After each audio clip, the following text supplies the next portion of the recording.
Olá, queridos, graça e paz, tudo bem? Vamos crescer na graça e no conhecimento do nosso Deus. Vamos examinar as Escrituras. Louva a Deus pela vida de vocês. Obrigado aí por estarem sempre aí acompanhando, compartilhando as mensagens, comentando. Tivemos uma mensagem aí recentemente sobre o terceiro céu. Louva a Deus que alguns entenderam, né? Alguns tiveram um pouquinho assim de dificuldade, estão tendo. Como eu falei na mensagem, você não tem que mudar suas convicções por causa dos nossos argumentos, porque haja vista, argumentos todos têm. E diga-se de passagem, todos, me refiro às pessoas que pregam o evangelho, até mesmo no sistema religioso, vai dizer que vai usar a Bíblia como fonte. Então, é uma briga injusta eu ter que te convencer. Eu não tenho que te convencer de nada. Nós ministramos uma palavra que liberta a nossa mente, liberta a nossa alma, traz descanso, traz refrigério. E aquelas pessoas que estão aqui nesse canal, se nos acompanham, se tem apoiado aqui o nosso trabalho, se tem recebido essa mensagem, se tem sido edificado, louvado seja o nome do Senhor.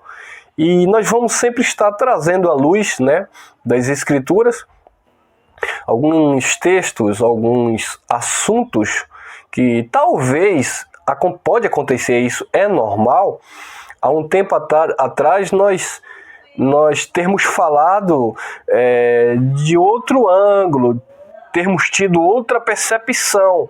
Mas, amados, nós estamos sempre evoluindo, crescendo a cada dia, nós vamos sempre estar aperfeiçoando isso, porque na verdade é o próprio Deus que vai nos moldando, nos aperfeiçoando, trazendo à luz a esta graça.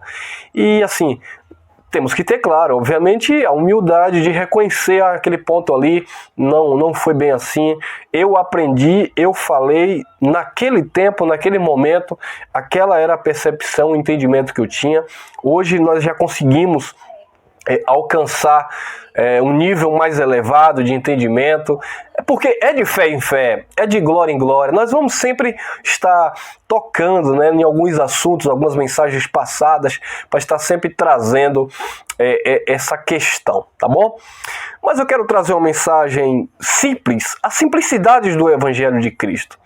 Paulo fala na sua segunda carta aos Coríntios, capítulo 11, lá no versículo 3, ele disse: eu temo, para que, assim como a serpente seduziu Eva lá com a sua astutícia, ou a sua astúcia, vocês também não venham decair, né, da simplicidade que há em Cristo Jesus. Então, o Evangelho é simples, a palavra da graça é luz, o Evangelho ele é algo que traz ao nosso coração, né, à nossa mente, um benefício produzido pelo próprio Espírito.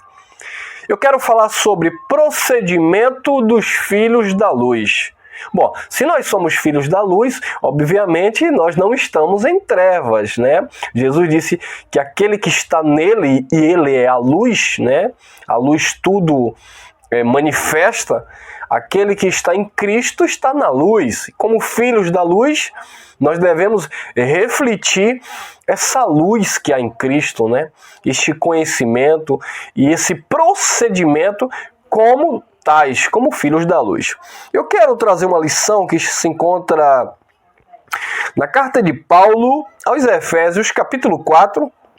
É um texto expositivo, do versículo 17 ao versículo 32, tá bom? Vou fazer uma leitura, nós vamos estar argumentando dentro dessa leitura, dentro desta palavra que é Espírito e vida. Efésios 4:17, Paulo escrevendo aos Efésios, e é claro, obviamente essa mensagem não ficou restrita ao povo de Éfeso, pois esta palavra é a sã doutrina e ela vem, beneficia, atinge o nosso tempo, ela transcende o tempo e chega aos nossos corações. Olha lá. Portanto, digo isto, o que era que Paulo estava dizendo e o que é que eu estou dizendo aqui pela palavra, pelo Evangelho. Portanto, digo isto e testifico aonde? No Senhor, não é em mim, Paulo, né? Ou não é em mim, Elcio. Portanto, digo isto e testifico no Senhor, para que não mais andeis como anda os gentios na vaidade da sua mente. Então, Paulo estava falando ali para aquele povo, para aqueles gentios, ele dizendo: vocês agora estão tendo luz, vocês estão tendo agora olhos iluminados, e eu preciso falar isso para vocês não andarem mais como anda quem? Os gentios, na vaidade da sua mente. Então observa, amado, que o ser humano ele é propício a isso, a andar não na vontade do Senhor, mas sim na vaidade da sua própria mente carnal, das suas próprias paixões, das suas próprias concupiscências. Não adianta a gente tentar espiritualizar isso aqui e falar de predestinação ou propósito divino. Vamos falar de uma forma bem simples o Evangelho? Porque o Evangelho é simples. Vamos falar de uma forma bem racional, onde você me compreende, onde eu te compreendo, onde nós compreendemos as Escrituras de uma forma racional. Diga-se de passagem, Paulo falou aos Romanos que o nosso culto é um culto racional. Ele diz lá, Romanos capítulo 12, versículo 1 e 2, ele diz: rogo-vos, pois, irmãos, pela compaixão de Deus, que apresentei os vossos corpos como um sacrifício santo, né? Um sacrifício santo, vivo e agradável ao Senhor. Este é o vosso culto, o quê? Culto racional, é com racionalidade, é com entendimento, sabe? É com inteligência. Esse é o vosso culto racional. E no versículo 2, lá do capítulo 12 de Romanos, ele diz: e não vos tomais a forma deste mundo, ou deste século, né? Das influências do mundo, ou daquele século que Paulo viveu. Não é para vocês tomar a forma deste mundo, não é para vocês serem moldados por esse mundo, mas é para vocês serem transformados pelo quê? Pela renovação do vosso entendimento. Então, há uma renovação do nosso entendimento mediante o Evangelho de Cristo. E quando este Evangelho renova o meu entendimento, eu não vou andar mais em conformidade com as coisas deste mundo sem conhecimento de Deus, sem temor de Deus, sem reverência a Deus, sabe? Sem luz de Deus. Então é isso que Paulo estava falando. Então vocês terão a mente de vocês renovada, porque é isso que o Evangelho faz. O Evangelho, ele nos educa, ele renova o nosso homem interior. Paulo disse ainda que o nosso homem exterior se corrompa, todavia o nosso homem interior, nosso espírito, ele se renova diariamente. O Evangelho, ele tem esse processo, ele age, né, neste processo de transformação na vida dos filhos de Deus. Mesmo porque o próprio Jesus, lá pela a carta aos Hebreus, Paulo escrevendo, capítulo 12, versículo 6 em diante, ele diz que ele repreende, ele disciplina a quem ele ama, quem ele toma por filho. Se vocês estão sem disciplina, então vocês não são filhos, são bastardos. Essa é a leitura que o Evangelho traz para uma conscientização de que nós, como filhos de Deus, mediante este conhecimento, devemos desenvolver em Cristo Jesus. De fato, renovando a nossa mente, sabendo que essa matéria, essa carne, ela é tendenciosa ao erro, haverá sempre essa luta constante, a carne contra o Espírito, mas o Espírito, o Santo que habita em nós, ele vai sempre nos inclinar a praticar a santidade, a bondade, a verdade, a misericórdia, esses atributos divinos que o Pai compartilhou com os seus filhos. Então Paulo diz: portanto, digo isto e testifico no Senhor, para que não andeis como andam os gentios na vaidade da sua mente. Deixa a vaidade da sua mente. Eu andei na vaidade da minha mente, eu fiz coisas que a minha mente me levou a fazer. Foi um tempo determinado pelo Pai, foi um período que eu estava sem luz, mas o Evangelho chegou. E quando o Evangelho chega e traz a luz, eu não posso mais me justificar mediante as Escrituras, porque agora o conhecimento chegou. Quando alguém anda em treva, alguém anda praticando obras infrutíferas, Paulo disse: antes, a condenar, é para condenar aquelas obras, porque eles não têm conhecimento. Mas quando o conhecimento chega, é hora de mudança, amado, é hora de renovação de mente, é hora de uma metanoia, um despertamento, um avivamento no homem interior. E se o Evangelho não faz isso na sua vida, me perdoe, amado, como assim? O Evangelho promove isso nos corações, nos filhos do Pai. Então, o Evangelho ele age desta forma no nosso homem interior. Versículo 18. Para não andar na vaidade da vossa mente, entenebrecidos no entendimento, separados da vida de Deus pela ignorância que há neles, pela dureza do seu coração. Foi o que Jesus falou, de onde procede os homicídios, adultérios, a maldade, da onde? Do coração do homem, né, da mente natural humana, porque a mente de Cristo ativada não vai produzir essas obras infrutíferas da carne, né? Então, é necessário que haja uma renovação para que a dureza, né, deste coração carnal, como o profeta Jeremias dizia, enganoso é o coração do homem, desesperadamente corrupto, né? E Deus, uma vez que esta palavra chega, Deus, mediante este Evangelho, muda este coração, né? Essa mente, a forma de pensar. Tá bom, meus amados?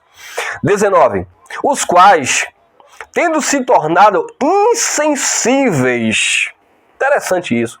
O que falta em muitos filhos de Deus é sensibilidade para perceber, para diagnosticar, para discernir entre o bem e o mal e ter, né, a sua racionalidade, a sua mentalidade de decidir o que ele vai fazer.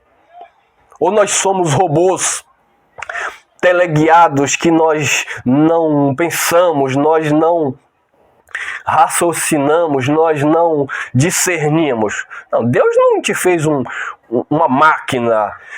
Outra coisa, isso não tira a soberania de Deus não, amado. O problema é que tenho recebido inúmeras mensagens de alguns irmãos. Ah, mas isso aí está anulando a soberania de Deus. De forma alguma. Eu não sei como é que você enxerga isso.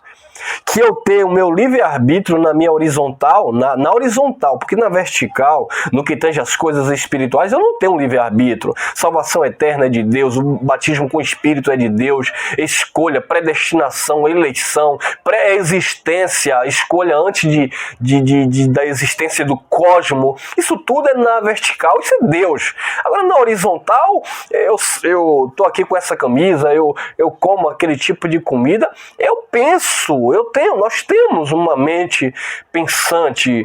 Ou você tem algum tipo de deficiência que impeça você de raciocinar. É claro que existem pessoas especiais que têm digamos assim, uma dificuldade de raciocínio, de percepção, pessoas que dependem do outro. Mas você precisa disso ou você entende as coisas? Você tem olhos iluminados para discernir as coisas? Então isso é interessante porque algumas pessoas agora estão misturando a soberania de Deus com a minha liberdade aqui na horizontal, com o meu ir e vir, né?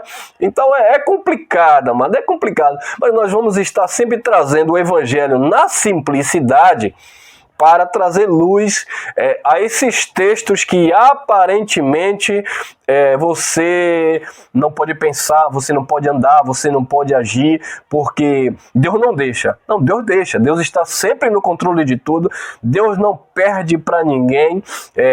Jesus mesmo disse, o Espírito está pronto, a carne é fraca, é debilitada. Ele falava para os seus discípulos, orai e vigiai para não entreis em tentação. O espírito está pronto, a carne é fraca, para nada presta. Aí vem alguém argumentar, mas quem criou a carne? Não foi o próprio Deus? Sim, mas ele já fez com aquela deficiência, e a carne, ela já naturalmente ela vai seguir o seu curso, né, de ser deficiente. Agora, esse espírito que está dentro deste envelope carnal, uma vez que ele é renovado mediante o evangelho, esse espírito agora é que vai conduzir a carne, como Paulo disse, né, uma vez que ele já estava revestido desta graça, ele disse: eu esmurro a minha carne, eu esmurro a minha natureza, para que pregando aos outros, eu mesmo não venha a ser reprovado. Então observa que ele entendia que o bem que ele queria fazer, que ele não fazia, ele dizia: não faço eu, mas a carne, né? Esse mal, essa carne que me inclina e me seduz e me conduz a um erro.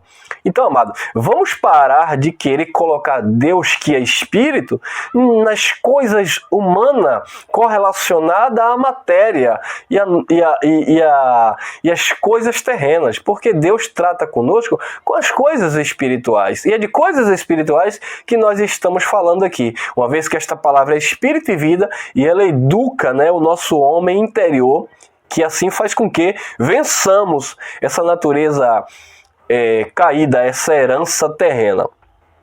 Mas vamos que vamos. Versículo 20. Mas vós não aprendestes assim a Cristo. Vocês não aprenderam assim de Cristo. Agora, olha o 21.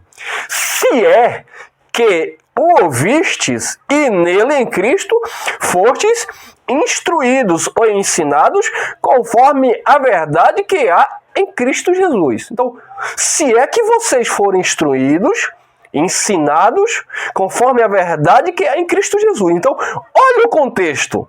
No contexto, Paulo está dizendo para não andar como os demais gentios na vaidade da vossa mente, com os corações entenebrecidos, sabe? Praticando as obras, né? Da carne, errando o alvo, pecando, errando o alvo, ou seja, não agradando a Deus, entristecendo o Espírito. Aí Paulo diz no versículo 20 e 21, mas vós não aprendestes assim a Cristo, vocês não aprenderam assim de Cristo. Se é que ouvistes e nele fossem instruídos conforme a verdade que há em Cristo. Então você foi instruído conforme a verdade que há em Cristo? Então seu proceder deve ser diferente. Ou o evangelho não muda? Então é bem complexo isso, né, amado? Ou algumas pessoas estão se utilizando da palavra para cobrir os seus erros.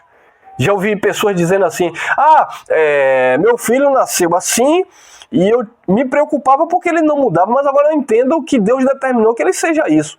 Quando a própria palavra diz deixar os feitos de uma velha criatura e andar com a mente renovada em Cristo. Então é bem complicado isso, né? Mas enfim, todos aí são livres para pensar, tá bom? Versículo 22 diz assim: despojai-vos, é para despojar, tirar, lançar fora. Despojai-vos quanto ao procedimento anterior do velho homem, que se corrompe pelas concupiscências do engano. 23. E vos renovar no espírito da vossa mente. É para que haja uma renovação, é para se renovar no espírito da vossa mente. E vos revestir do novo homem, que segundo Deus, novo homem que segundo Deus, foi criado em verdadeira justiça e santidade. 25. Pelo que deixai a mentira e falai a verdade cada um com o seu próximo, pois somos membros uns dos outros. É para continuar com a mentira ou para deixar a mentira? Uma vez que eu tenho a mente renovada pelo Evangelho.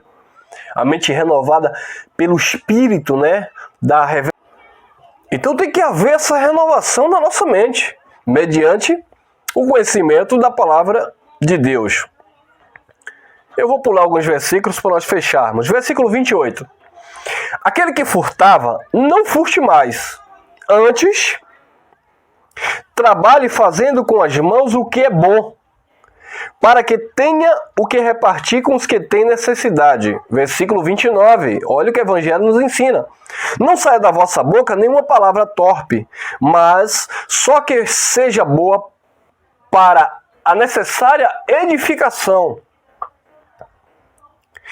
a fim de que ministre graça aos que a ouvem. E não entristeçais o Espírito Santo de Deus, no qual fostes selados para a redenção. Versículo 31. Toda amargura e cólera e ira e gritaria e blasfêmia sejam tiradas dentre vós, como toda a malícia. Versículo 32. Antes, sede bondosos uns para com os outros, compassivos, perdoando-vos uns aos outros, como também Deus vos perdoou em Cristo. Perceberam a simplicidade do Evangelho?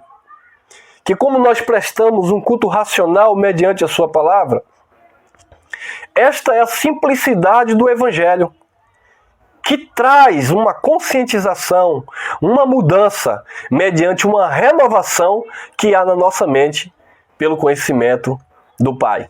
Tá bom, meus amados? Eu compartilho com vocês aqui essa palavra, que vocês estejam recebendo, não na carne, mas no Espírito. Essas palavras que são Espírito e vida. Graça e paz. Até o nosso próximo encontro.